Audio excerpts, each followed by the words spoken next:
আসসালামু আলাইকুম। আপনাদের সামনে একটি নতুন রেসিপি নিয়ে চলে আসলাম। আজকে আমরা সিঙ্গারা বানাবো। যারা যারা কলিজা পছন্দ করেন না তারা আর শুধু আলু দিয়ে সিঙ্গারাটা বানাবেন।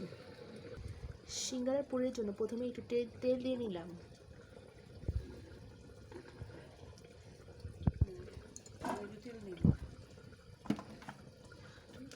পেঁয়াজ কুচি, তারপর পেঁয়াজ কুচি নিয়ে নিলাম।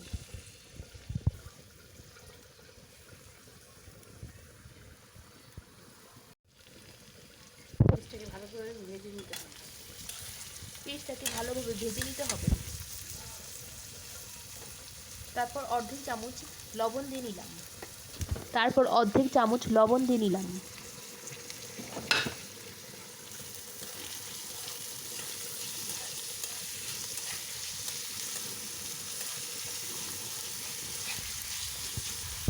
তারপর এভাবে পেস্টটাকে ভালোভাবে মজিয়ে নিতে হবে।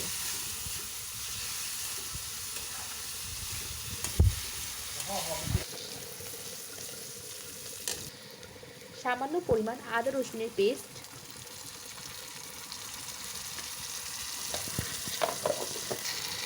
মরিচের গুঁড়ো 1 চামচ, আধা চামচ হলুদের গুঁড়ো, তারপর জিরের গুঁড়ো,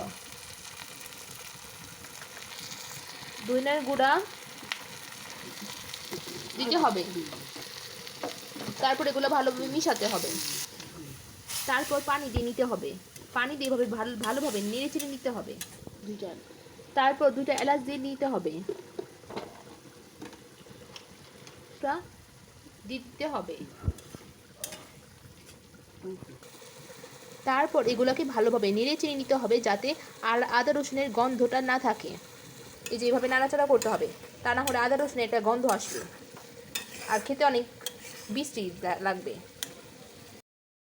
তারপর একটু পানি দিয়ে কষিয়ে নিতে হবে।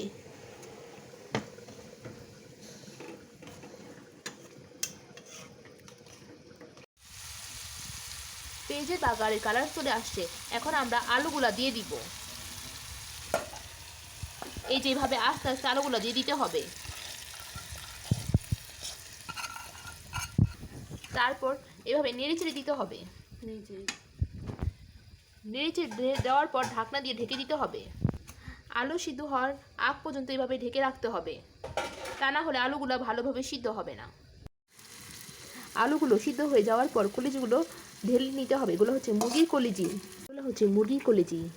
কলিজিগুলোকে ছোট ছোট টুকরা করে কাটা হয়েছে। তারপর আলুর সাথে ভালোভাবে মিশিয়ে নিতে হবে। এগুলোকে ভাজা ভাজা করে নিতে হবে। কলিজিগুলোর পানি শুকিয়ে ঝরঝরা করে নিতে হবে। পানি একেবারে শুকিয়ে গেলে কলিজিগুলো ভাজা ভাজা হওয়ার পর মরিচগুলো দিতে হবে।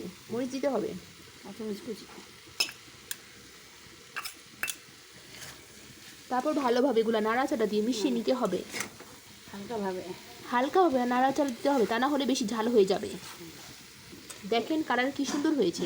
আজকে আপনাদের সাথে সিঙ্গারার পুর শেয়ার করলাম। পরবর্তীতে আপনাদের সাথে সিঙ্গারার রেসিপি শেয়ার করব।